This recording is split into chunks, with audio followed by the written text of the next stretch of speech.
Ne plus culpabiliser face au pervers narcissique.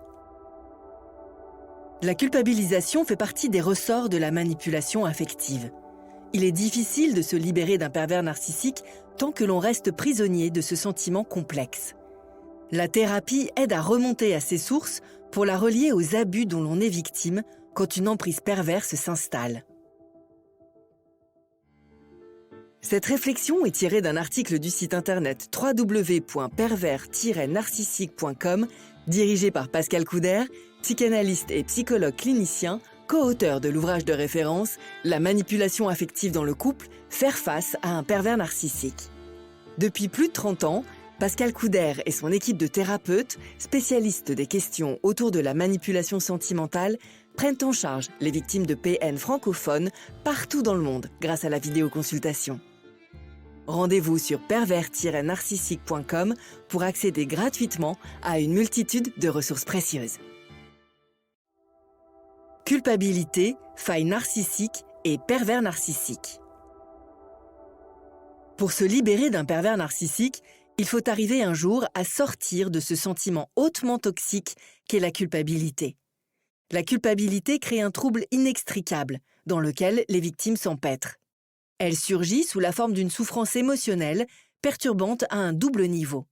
Elle est d'abord une injustice, car celui ou celle qui en est saisi peut la ressentir tout en se sachant malgré tout innocent.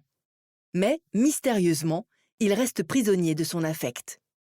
Certaines victimes d'un pervers narcissique vont s'accuser elles-mêmes de ce que leur bourreau leur reproche, mais pas toutes. Double injustice, ce sentiment, qui n'est pas justifié, tient tout d'un harcèlement interne qui empêche d'agir. Il finit par rendre honteux et apathique. Comble de l'ironie, certaines victimes en viennent à culpabiliser de culpabiliser. Bref, c'est un cercle vicieux menant droit à la dévalorisation et au déni de soi. Lorsque l'on suit une thérapie, pour se libérer d'un pervers narcissique, le travail thérapeutique mettra à nu la faille narcissique par laquelle ce sentiment négatif ferait son chemin de manière insidieuse. Rappelons ce qu'est cette faille. On peut la définir comme une incomplétude de l'individu né dans sa relation originelle à la mère, qui n'a pas servi de relais affectif pour le relier au monde. Mais cette absence n'est pas seule en cause. Des accidents, comme les abus narcissiques, visant à faire d'un enfant un faire-valoir, un bouc émissaire ou un confident, sont aussi fréquemment responsables. Les conséquences sur le caractère de l'adulte se solderont par une incapacité à s'aimer, des complexes d'infériorité et une tendance à se rabaisser et à culpabiliser sur le plan relationnel. Il est à noter que cette tendance à supporter le joug de l'autre peut faire souffrir les individus avant même de rencontrer un partenaire destructeur.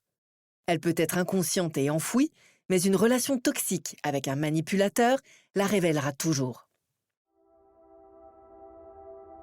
Une souffrance partagée. À l'origine, le pervers narcissique et sa victime seraient tous deux porteurs d'une faille semblable et qui les réunit. On parle souvent du redoutable instinct du pervers qui ressent parfaitement chez l'autre les manques et les faiblesses. Et de fait, ceux-ci seraient aussi les siens. Mais la structuration de la personnalité ne s'est pas faite sur les mêmes bases. Là où la victime cherche à supporter son partenaire pour en être inconsciemment aimé, lui est en quête de domination primaire pour s'aimer lui-même. Si l'un fait subir l'enfer à l'autre, c'est que ces deux-là n'habitent pas la même planète et pourtant, les victimes ne cessent de culpabiliser. Se libérer d'un pervers narcissique et de la culpabilité. Un narcissique manipulateur règne sur sa proie comme un véritable tyran. Il la consacre toujours, à un moment ou à un autre, comme responsable de tous les maux. La manipulation mentale consiste à taper là où ça va faire mal, dans la faille narcissique de l'autre. C'est au sein de la relation, notamment pour en souligner les travers, qu'il manie le mieux la culpabilisation. Les pervers narcissiques ont la particularité de pousser la perversion jusqu'à rendre leurs victimes responsables de leur propre violence qu'ils parviennent à légitimer de la sorte. « Je ne voulais pas faire cela, regarde, c'est toi qui m'y as obligé. » Un manipulateur narcissique tient du grand enfant, incapable de réfréner ses pulsions, mais totalement inapte à en assumer les conséquences. Les responsables pour lui, ce sont les autres. Du haut de son narcissisme, le pervers narcissique, découvrant qu'il n'est pas Dieu, cherche à pincer un bouc émissaire, et un bouc émissaire qui lui ressemble, son ou sa partenaire. Une psychothérapie ou une psychanalyse s'effectue sous le regard bienveillant d'un psychanalyste, psychiatre, habitué aux pratiques des manipulateurs, telles que la culpabilisation. Cela est aussi l'occasion de remettre à plat les valeurs transmises par l'éducation et de revoir sa conception du bien et du mal pour se débarrasser de croyances qui font souffrir. La culpabilité est un poison. Il ne faut pas attendre d'être victime d'un partenaire malsain pour s'en délivrer. N'hésitez pas à vous faire accompagner par des thérapeutes spécialistes de la question de la perversion narcissique.